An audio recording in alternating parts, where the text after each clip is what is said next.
Okay, so next up, we're finding an exact solution for arcsine of x is worth pi. So we'll take a quarter of both sides and say that the arcsine of x is pi over 4. So we'll take the sine of both sides. So x is the sine of pi over 4. So x is then root 2 over 2. Next one, we're finding the inverse function, and we're talking domain and range as well.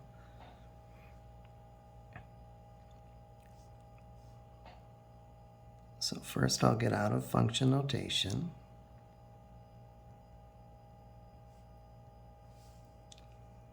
For the inverse then, x and y trade roles. So x is 5 sine of y plus 1, the minus 3 outside. So we get the y by itself. So x plus 3 is worth 5 sine of the quantity y plus 1. Divide both sides through by 5. So x plus 3 all over 5 is the sine of the quantity y plus 1.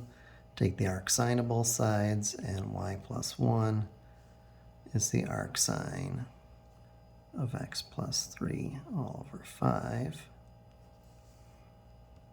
And then just move the 1. So arcsine of x plus 3 all over 5 minus 1.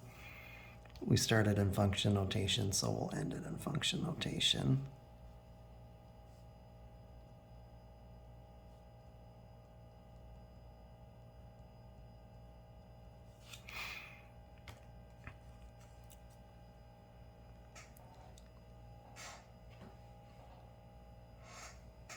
So as far as domain and range, we did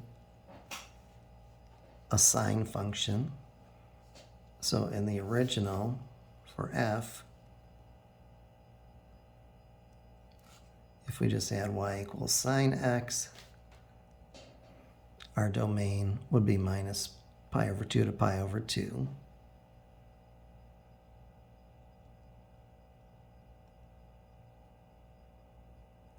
We shifted 1 unit to the left, though. So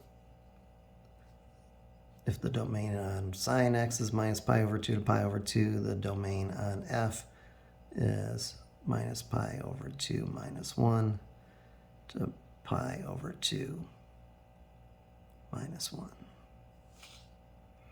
So then that is the range of f inverse.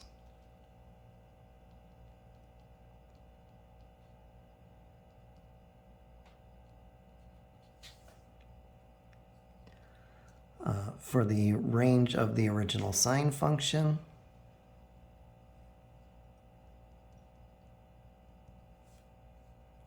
sine x, your range would be -1 to 1. Here we're multiplying by 5. So 5 sine x, your range becomes -5 to 5. And we shifted it down 3.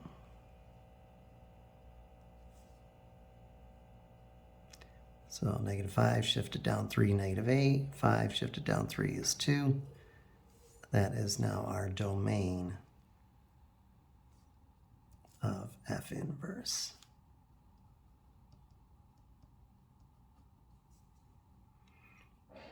And let's see, the last one on the page there, we'll get the arcsine by itself, so we'll divide both sides through by 6.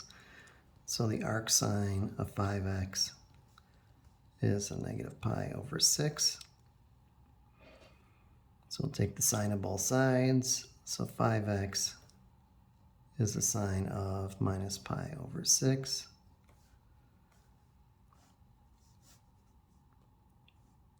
So minus pi over 6, sine value -1/2. So 5x is -1/2, x is -1/10.